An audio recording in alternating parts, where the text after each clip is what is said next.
Mga legit agency na pwede nyong puntahan sa Pilipinas kapag mag-a-apply kayo ng factory worker dito sa Taiwan. Hi guys! Ako nga pala si Nika, OFW dito sa Taiwan.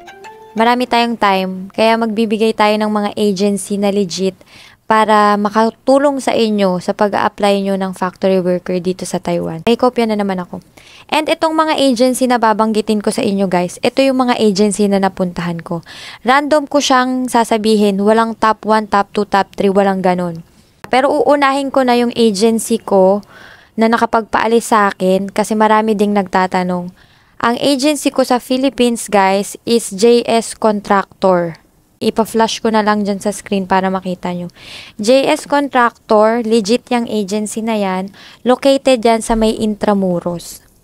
And tinatanong nyo din guys kung ano yung company na napasukan ko. Kung saan ako nag-work, ipa-flash ko din dyan. Sa Novoton po ako nagtatrabaho. Ayan po yung company. Agency JS Contractors, located sa may Intramuros, Manila. At ang akin naman company is Novoton. Okay, next is Grand Placement. Tapos Japan Morocco, iQuest, Everbest, City Employment.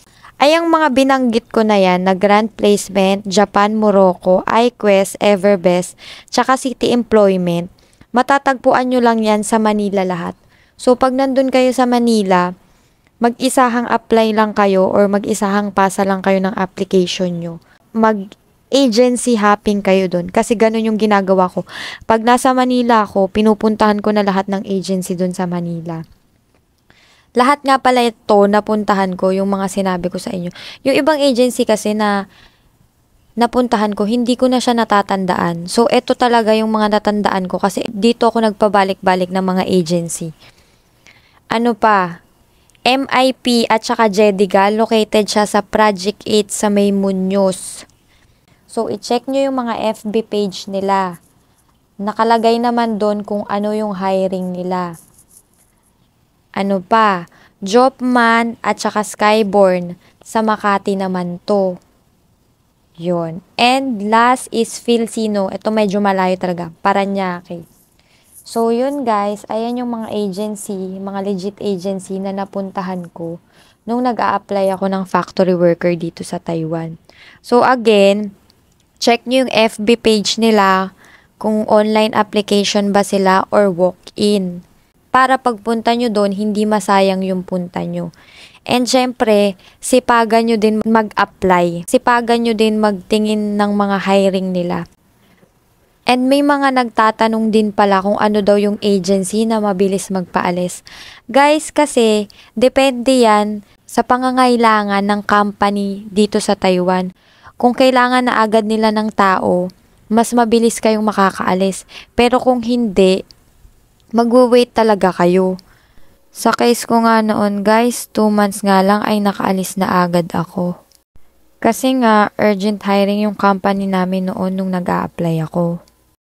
Mabilis na naiprocess ng agency namin yung mga papeles namin kasi nga urgent hiring yung company namin.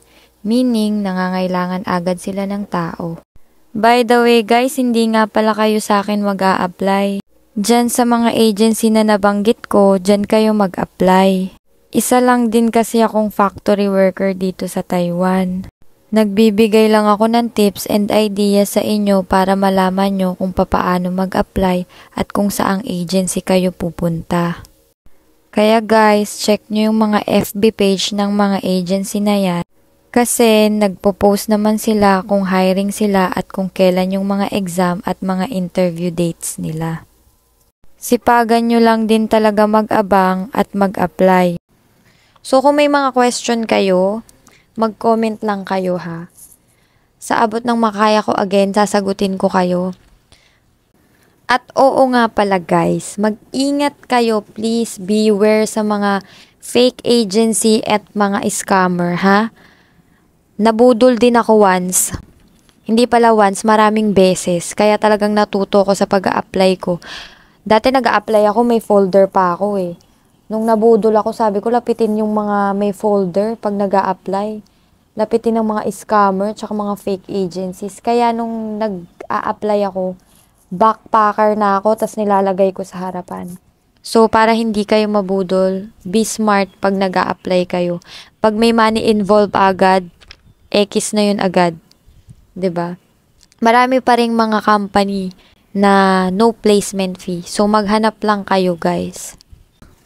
So, yun lang. Mag-ingat kayo. And be smart. Okay? So, dito ko natatapusin ang vlog ko. So, thank you, guys. At lagi niyong tandaan. Be positive in life and always choose to be happy. Thank you, guys. See you on my next mini vlog. Bye!